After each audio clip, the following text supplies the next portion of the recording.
Welcome to Everything Casual, bringing you original football casual videos from the golden era of the 80s and 90s, right up to current day. Football away day stories and historic clashes between football firms. Subscribe so you don't miss out. We upload videos every week.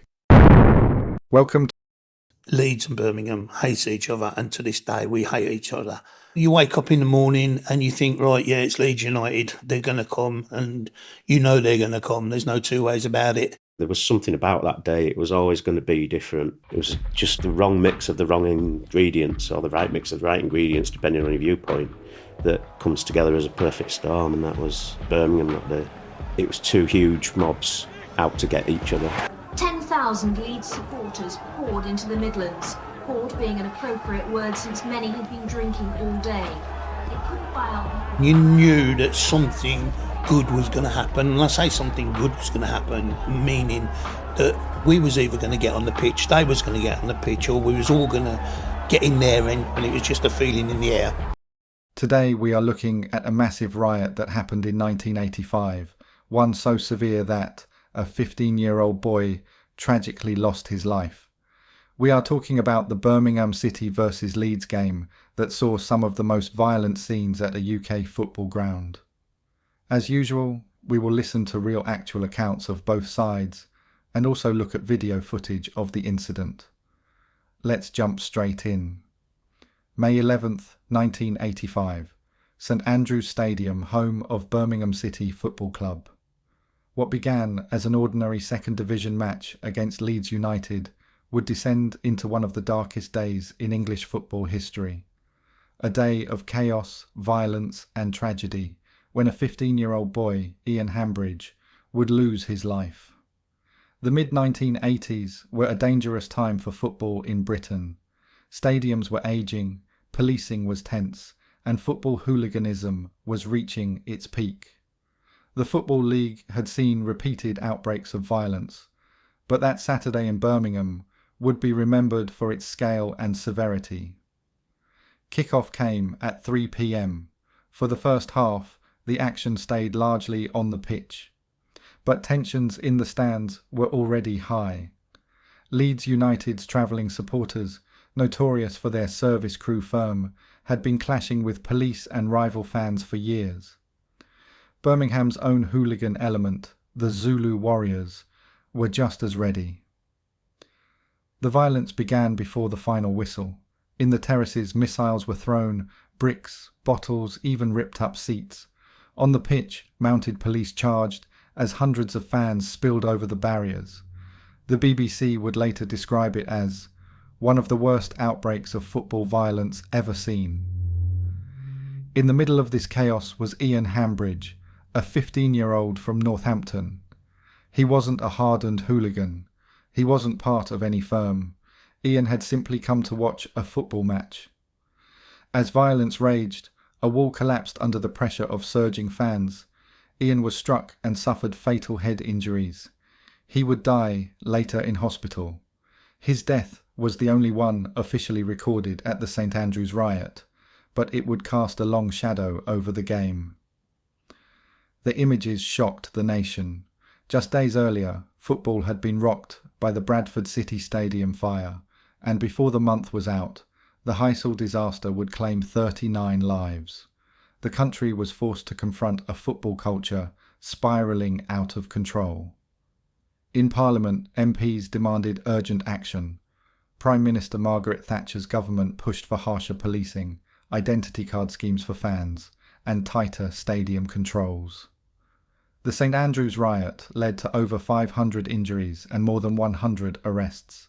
For Birmingham City and Leeds United, bans and heavy fines followed. For Ian Hambridge's family, there was only grief. Now let's listen to the point of view from the Birmingham Zulus and listen to events of the day from their eyes. It was a crucial match for Leeds United. They were chasing promotion and arrived early at New Street with one of the biggest away firms to ever land at the station. It was by now impossible for a large number of Zulus to wait there on a match day because of the police presence, so they hovered in nearby doorways, watching and waiting. The usual jibes ensued from those who did go near their mob, but the police soon moved them on before starting to escort Leeds away from the station. Many managed to slip the escort and ventured down into Hurst Street, an area now known as the Chinese Quarter, and started drinking in the Australian bar. As the morning progressed, the number of Zulus dotted around town in various bars began to swell in preparation for the last game of the season. They soon discovered where Leeds were drinking, and some decided to pay them a visit. The juniors, who made up the largest contingent of Zulus that day, got tooled up and headed off towards Hurst Street proclaiming, "We'll show you older lot how to do it." They stood outside the bar trying to coax Leeds out, but they were having none of it and stayed firmly put, singing, "We are Leeds." Frustrated, the juniors started chucking things through the windows in the hope that this might entice Leeds into a scuffle, but in the end it took a canister of gas to shift them before the pub was blitzed.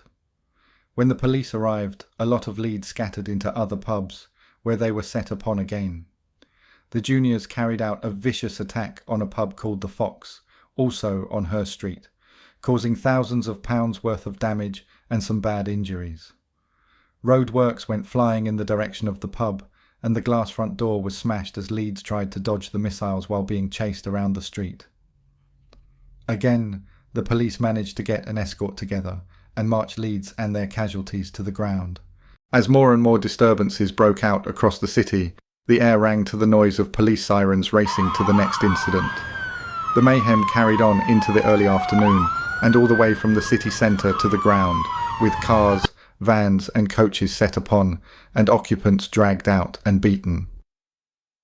"Everyone has their own story to tell from this day," said Cud. There were that many people involved. At least 1,000 came out. Leeds plotted up in the Aussie bar in town before the match, and some blues went down there and gassed it. I knew it was going to go off when the juniors went off to Hurst Street. There were loads of them, and there was trouble in quite a few places. All you could hear were police sirens. It was mayhem. A really crazy day. I went offside for a bit as it was getting on top, and a naughty 40 of us went to the ground. Blues, already promoted, needed 3 points to take the championship, but only if Oxford, their rivals for top spot, lost at home to Barnsley. Leeds had to win to gain promotion, and 4 other clubs had to fail. Blues manager Ron Saunders called for a showpiece match at the highest professional level, but he didn't witness anything like that once the game kicked off. Many Leeds fans didn't arrive in the ground until after the 3 p.m. kick-off. They went into the Tilton Road end corner section and were so tightly packed, police had to open the adjoining area. The news that Manchester City were 2 goals up at Main Road, thus ending any chance Leeds had of gaining promotion, soon filtered through, and a short time later a refreshment stand was dismantled. A few of them jumped over into the seating area in the main stand, which was empty, though other Leeds supporters in the Tilton reproached their own hooligans, singing, "You're the scum of Ellen Road." And with that, they retreated into the Tilton. Planks of wood and other potential ammunition were handed down from the back of the terracing through the crowds to the front near the pitch. And when Blues took the lead with a Martin Cool goal a minute before half-time, that proved to be the catalyst. Both firms piled onto the pitch. I scored, got flattened, looked up, and saw they were coming over the fence and thought, "I'd better get out of here," said Cool later. Chaos reigned for 30 minutes. The air filled with missiles as officers tried to restore order, and several limped off to safety. Then, more than a dozen officers on horseback charged onto the pitch from the tunnel under the Ansell's clock. A second wave of missiles flew in their direction, including rocks, bottles, planks of wood, and even a kettle.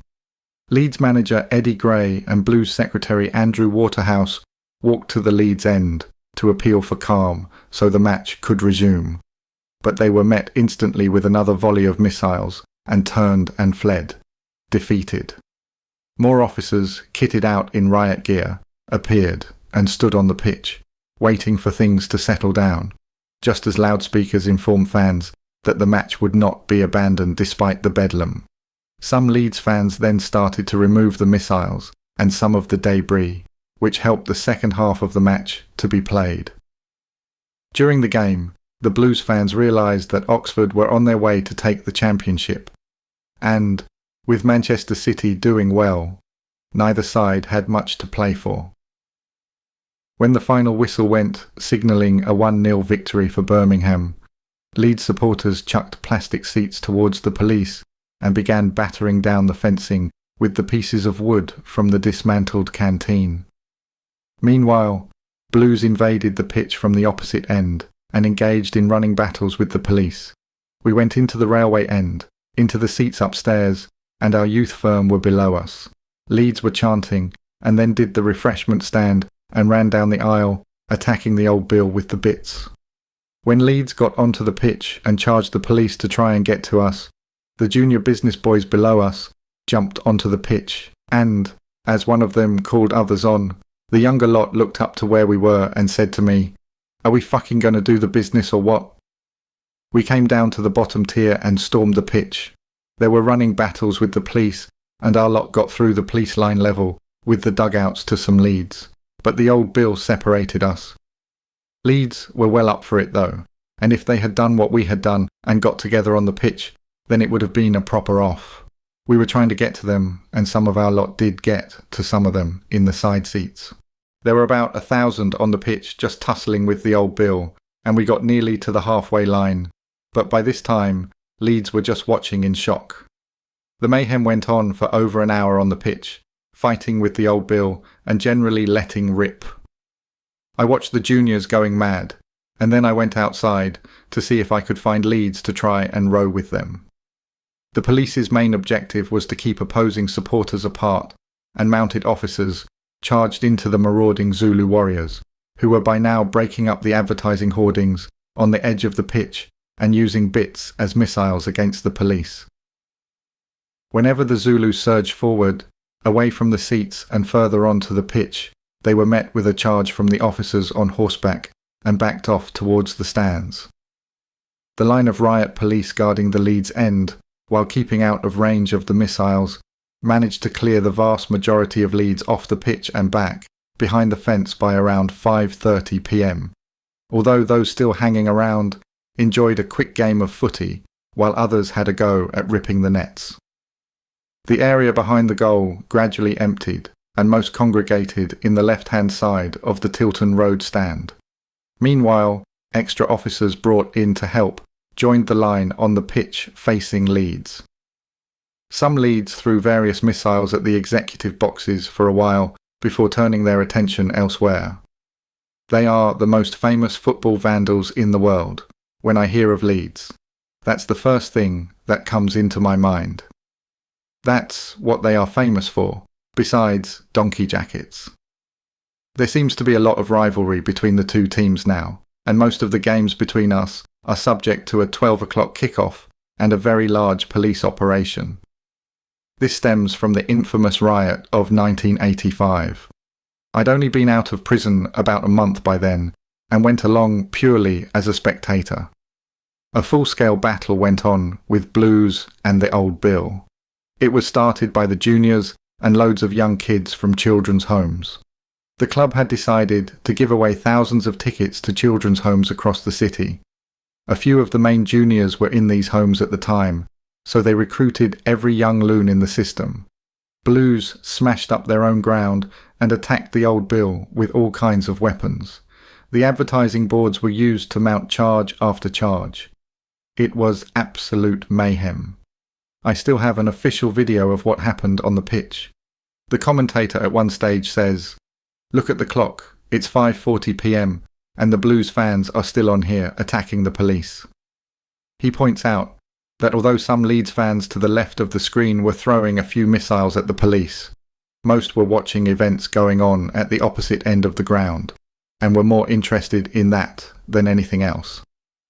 At one stage, you're able to see more Leeds fans come back on the pitch with a ball and start playing football by the goal. They then tried to rip the nets down but couldn't manage it. But at no time did Leeds try and get to Blues. The only rioting going on was Blues attacking the old Bill. More than 100 officers were injured on the pitch that day, a record, until Millwall played us at their ground in 2002. It wasn't until after 6 o'clock when the police managed to regain control inside the ground, and outside was a similar story, with the old Bill getting legged everywhere. A 15-year-old Leeds fan lost his life that day, although it was not directly connected to any fighting. A wall collapsed in the Leeds end as they surged towards the back when they heard blues outside St Andrews, and it crushed him. This was the same day as the Bradford fire, so the incident didn't get as much publicity. After the game, Leeds fans' coaches and vans were attacked. Leeds may have instigated things in the ground when they smashed up the refreshment stand, but that was about all they did that day. Several blues ran outside the ground and started throwing bricks into where Leeds were inside. The old Bill charged into Leeds from the pitch and, as they had nowhere else to go, they were pushed against the wall and it collapsed. We didn't know anything about Bradford. We were too caught up in what was going on to know about anything else. Newspapers reported that after the game, 200 Leeds fans attacked a coach carrying guests returning from an Indian wedding in Preston. 5 people were injured, all the windows were smashed, and a terrified driver commented, "I put my foot down. They would have lynched all of us if I had stopped." More than 100 people appeared in 6 courtrooms soon after that fateful May 11th, and the government was prompted to appoint Mr. Justice Popplewell to carry out an inquiry into both the riot and the terrible fire at Bradford City, which claimed the lives of 56 people. They had been drinking all day. They couldn't buy alcohol. You knew that something good was going to happen. And I say something good was going to happen, meaning that we was either going to get on the pitch, they was going to get on the pitch, or we was all going to get in there, and it was just a feeling in the air. Even before the match kicked off, bars and pubs were trashed when the two firms collided.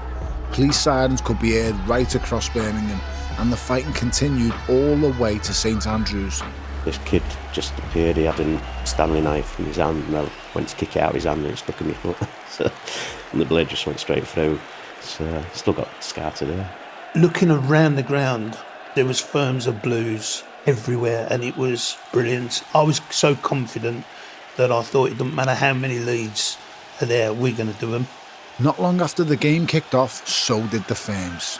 The air was filled with broken seats, bottles, rocks, fences were smashed, a refreshment stand ripped apart, even a kettle was chucked onto the pitch. And then all the lads from the side come out, then the lads from the cup come out, and then Leeds tried to come on, and they was pushed back by the police, and then we was baton charged, but it was too late. From then onwards, you knew it was just mayhem. Waves of hooligans piled onto the pitch. Police on horseback tried to keep the rival fans apart. There was one line of policemen in between 400, 600 on each side trying to kill each other, so there was never a hell. But the horses obviously forced the Birmingham back, which then allowed the police, because the police were facing Leeds fans, so then they could baton charge, first of all to get Leeds back into the seats and back over the fence. I think anything that people could get their hands on was used as a missile or a running baton, and it was just notorious in them days. If you could get on the pitch and get into somebody's end and throw a few punches and then get out and quick, you'd had a good day. But this was more than that. This was about settling a score with Leeds United and Birmingham City. Some of the officers had no riot gear. Police were whacked in the face with pieces of wood. Others suffered broken noses, hands and ribs. Newspaper reports describe a St John's ambulance nurse being kicked unconscious and stones being thrown at others as they tried to treat the injured. 236 were hurt. Most of them were police officers. More than 125 were arrested.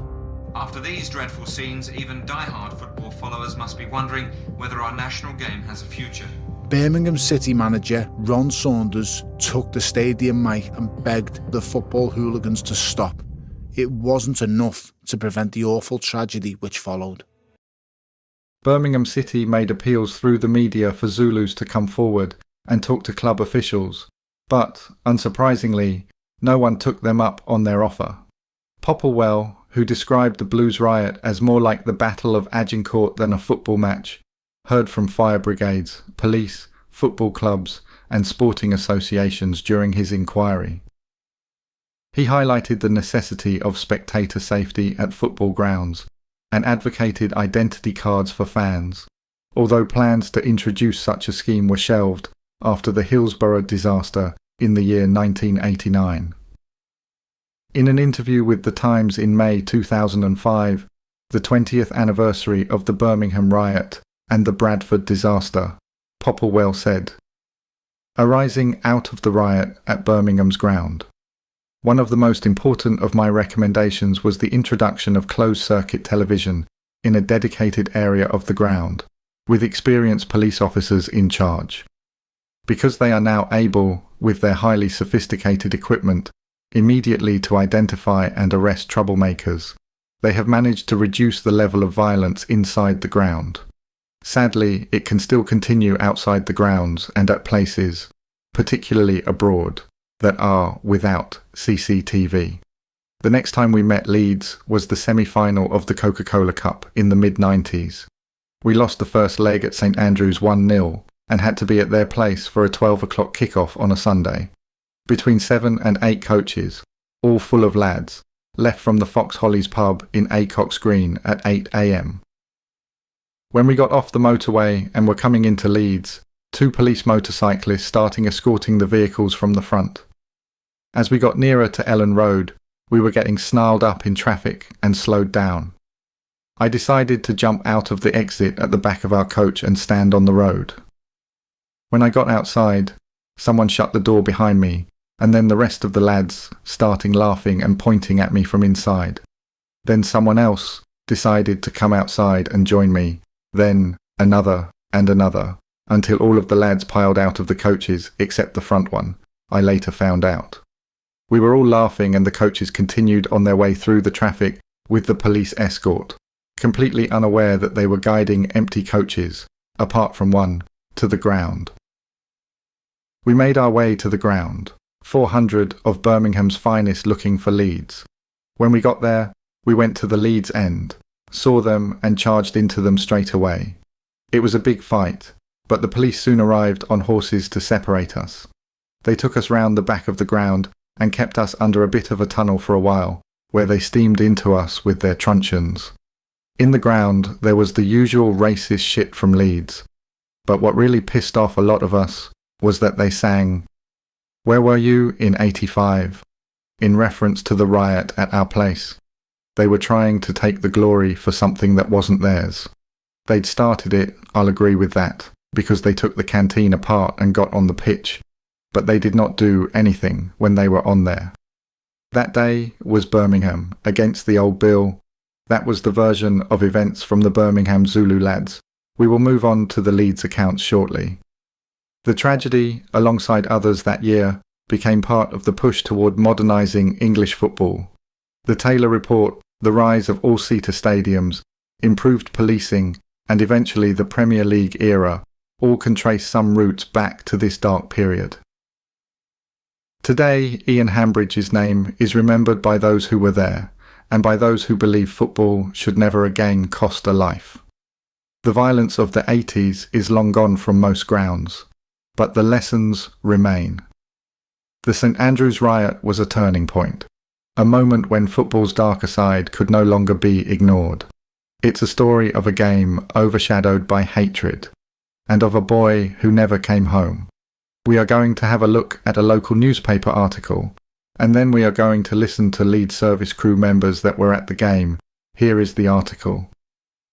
Seconds after the whistle, hooligans streamed onto the pitch, some armed with makeshift weapons.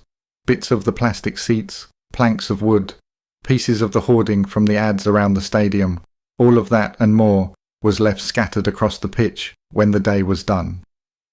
There had already been trouble at half-time, but nothing like this. 100 or so officers stood between them and their goal of inflicting mindless damage on whatever they came across. One was dragged into the baying crowd and beaten. Another took a plank to the face, and more were treated for broken noses, fingers and ribs. The horses of the mounted officers didn't fare much better. with one suffering injuries after being hauled down onto concrete outside. Some of the stewards who held the keys for the gates had to leave after being targeted too. Then manager Ron Saunders' voice rang out over the speakers once, then twice, pleading with the hooligans to go home. A charge by the mounted officers dispersed the pitch invaders, but the trouble would continue outside the stadium. Amid the din of the ongoing battle, at the away end, a wall was creaking under the weight of the bodies pressed against it. When it collapsed, it fell on 15-year-old Ian Hambridge and a handful of others. Then manager Ron Saunders' voice rang out over the speakers once, then twice, pleading with the hooligans to go home. A charge by the mounted officers dispersed the pitch invaders, but the trouble would continue outside the stadium. Amid the din of the ongoing battle, at the away end, a wall was creaking under the weight of the bodies pressed against it. When it collapsed, it fell on 15-year-old Ian Hambridge and a handful of others. When all was said and done, the violence had killed a teenager, hospitalized hundreds, and terrified thousands more. One more stain on the sport's reputation to be investigated in the inquiries. After the many tragedies of the 80s, things improved, and football is in a far better state. But the pitch invasions of recent months, home and abroad, show a breakdown in stewarding, policing, and fan behaviour and relationships that could threaten to undo all that progress if it continues. Now, in this final segment, let's listen to the point of view from Leeds. The following is all the own words of Leeds lads that were there. Birmingham City too had racial problems in the 70s, but by the time of the Leeds-Birmingham confrontation in the year 1985, these were largely behind them. The Zulus have always said that Leeds on that day were the biggest firm to ever show at New Street, at least until they disperse into the pubs or were taken to the ground. Leeds dispute the claim that they were then forced by blues lads. They maintain that they were happy to face the Zulus at any time and give as good as they got any time that they met. They also claim a victory in the park behind the Birmingham ground before scattering others queuing at the turnstiles. Debate would also continue over the years about who went looking for who inside the ground. TV footage taken inside the ground clearly shows that it was police versus Leeds at one end of the pitch and blues at the other, as a long, thin blue line tried to keep them apart. However, the Zulus feel that, if more Leeds had got together on the pitch, then maybe they could have overrun the police and fought each other. Whatever their differences, never mob can deny just how wild that night was, tragically ending in the death of a young Leeds fan attending his first match. As Flare Gun Foxy said, "It was the closet thing to anarchy I have ever seen, absolutely unparalleled."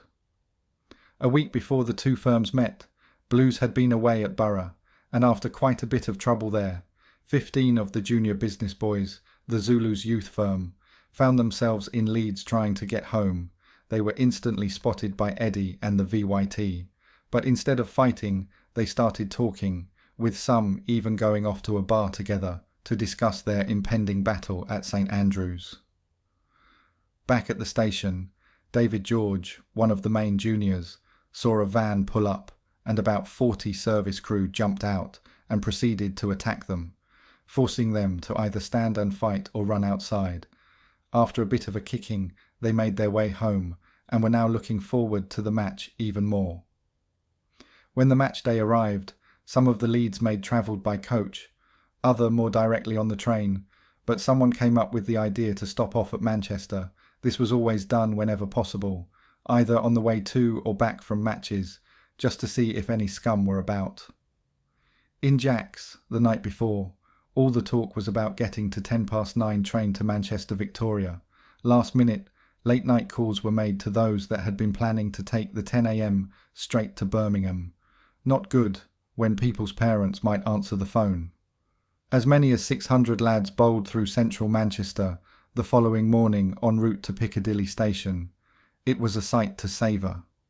Some lads were tempted to go downstairs to St John's Market, where decent leather jackets were there to be had, but were persuaded to stick with the mob. At Piccadilly, The police kept them all outside for a while, until the train heading to New Street was ready to leave. They packed the carriages to the ceiling, and it was the first time and only time some saw the luggage racks full of lads lying face down, because there was no room anywhere else. New Street Station, once the favourite hunting ground for Birmingham city hooligans, was too on top. With police by the year 1985, and the Zulus had limited presence there when Leeds arrived, those that did see the emerging Yorkshire mob were impressed by the sight. Then the Zulu Zulu chant was heard, and some Leeds responded with war. The rest of the Zulus, including the junior business boys, were around the corner in their headquarters, the Crown Pub, or scattered about the city waiting to meet the visitors. It wasn't long before fighting kicked off around the nearby Chinese Quarter, which saw several pubs trashed and one CS gassed. As sirens filled the air around the city, the police set about moving the majority of Leeds onto the ground. Many of the older Leeds lads had chosen to go on coaches. One went from the Lion and Lamb, carrying the so-called Seacroft and Winmore mentals with them, and the Wortley Yids taking the piss out of each other all the way down, while the Harehill Evil Bastards went from a different pub. They arrived at about 11 a.m. and were dropped off by Aston University without any police escort. They found a beer festival taking place and were invited in for a fiver with numerous free points of beer. According to one lad called Shoot, I had just started my second point when I heard a commotion in the entrance. Somebody had run off with the takings, so we had to do one. Others hadn't bothered with the festival and had gone to the pub down the road, and something had gone off there too. Eventually the old Bill arrived and boxed everybody in, but let us have a few beers before marching us to St. Andrews from there, about 80 to 100 strong. Upon arriving near the away end, we saw groups of Zulus for the first time, and everything went off. The group got away from the police and ran past the away end and down the side streets behind the main stand. Eventually, we came to the park behind the end opposite us, the one that had that shitty clock timer in the corner, and Broom made a stand by the side of the park, but got run. Most of the Leeds fans were in the tightly packed Tilton Road end. Eddie was among those trying to get into the seats towards the Zulus, and when the police intervened, he faked a leg injury and instead was taken into the treatment room with a handful of other Leeds lads. Inside, they encountered 6 Zulus, and scuffling broke out within minutes.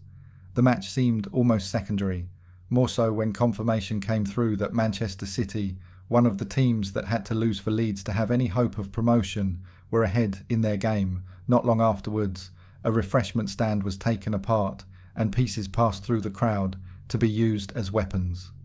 The match was stopped, and the police formed a line across the entire width of the pitch to try and persuade Leeds to return to the Tilton stand. Chaotic scenes followed. Amid a hail of missiles, several mounted police appeared, as others hobbled off for treatment. Even a kettle was hurled. It later became infamous. The second half got underway after some of the debris was removed from the pitch. Leeds couldn't claw back City's 1-0 lead, and the Brummies were victorious at the final whistle. At that point, the Zulus poured onto the pitch from the railway end, while Leeds started ripping out plastic seats and started hurling them forwards. The police now had to keep the two firms apart and battled against repeated surges by both sets of fans as the Zulus pulled up and threw advertising boardings. The bedlam continued beyond the end of the match, with some Leeds even having a kickabout in the goal, before eventually, after 6 p.m, the away fans made their way to the left of the Tilton stand to go outside. Police remained pitch side, watching them go, but the tightly packed fans filtering out when hit by bricks chucked by Blues from outside.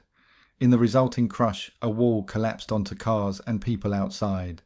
Diddy and Wayne were among the other service crew, helping to remove the bricks, but were beaten back by truncheon-wielding Old Bill. It wasn't until later that people learned that a 15-year-old lad had lost his life. RIP Ian Hambridge. Thank you for taking the time to watch this video. If you subscribe, you will be notified when we release a new video. It could be your firm we make a video about next, so don't miss out and hit the subscribe button.